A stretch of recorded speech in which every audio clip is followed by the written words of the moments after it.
Quel que soit l'aspect de l'univers auquel on s'intéresse, depuis les galaxies géantes dans l'espace jusqu'aux cellules de notre corps, invisibles à l'œil nu, et en passant par les divers êtres vivants qui forment notre environnement, on ne peut objectivement que constater l'existence d'un plan bien structuré sans faille, qui apparaît tel un filigrane derrière toute création. Chaque aspect de l'univers dénote de façon flagrante un fait explicite et bien précis. La création est une réalité.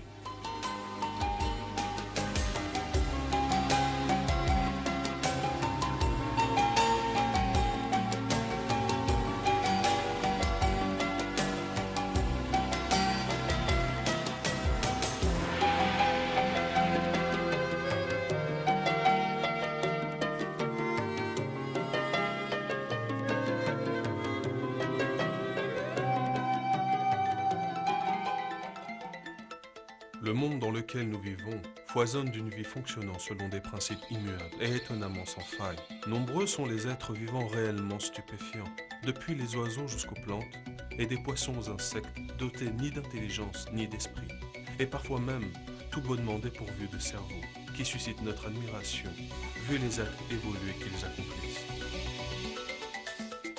Ils nous laissent véritablement perplexes, d'autant plus que l'homme, bien que muni de toute sa sagesse, et d'une foule de connaissances, ne parvient parfois qu'à les imiter approximativement, incapable de vraiment reproduire leurs gestes.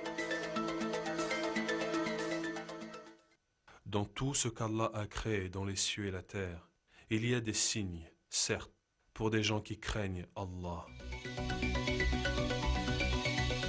Les systèmes de défense, de reproduction et de chasse incroyablement complexes que sont ceux des insectes, qui constituent toute une branche du règne animal, révèlent de façon patente que ces systèmes ont été mis au point par un créateur sage et tout-puissant.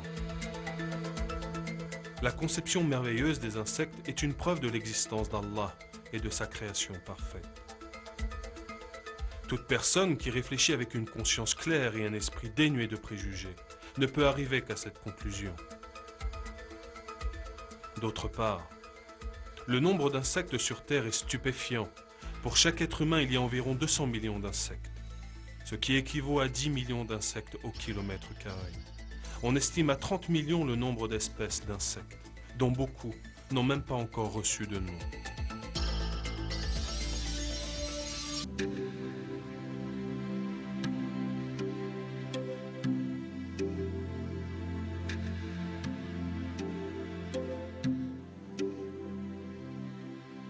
Cet insecte est étonnant, car il possède un organe qui produit de la lumière fluorescente.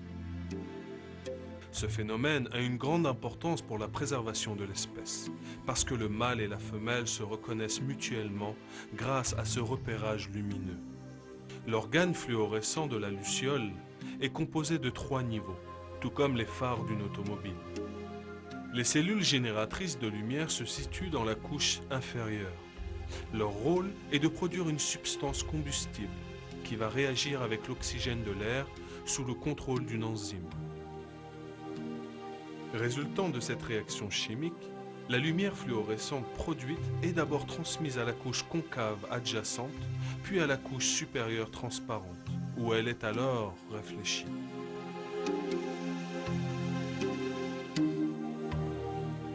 La qualité parfaite de cette lumière, ainsi que l'excellent rendement de 98% relatif à sa genèse, ont fait s'interroger les savants qui ont examiné des lucioles. En effet, les ampoules utilisées par les gens pour s'éclairer ne convertissent en lumière que 5% de l'énergie reçue, les 95% restants étant perdus sous forme de chaleur. À cause de cette chaleur, il est impossible de toucher l'enveloppe d'une ampoule allumée.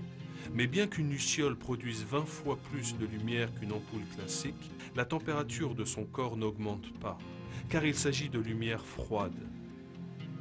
L'homme, quant à lui, ne parvient à fabriquer de la lumière froide qu'en laboratoire, après une série de réactions chimiques.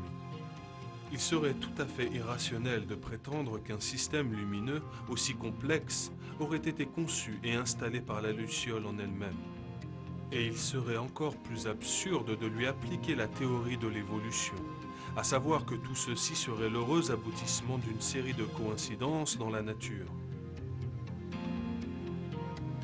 La perfection du corps de la luciole indique clairement que c'est là le produit d'une sagesse supérieure et d'un savoir infini.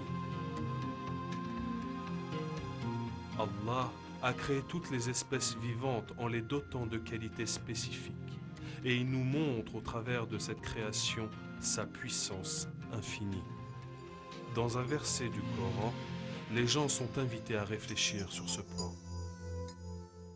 Parmi ces signes est la création des cieux et de la terre et des êtres vivants qu'il y a disséminés.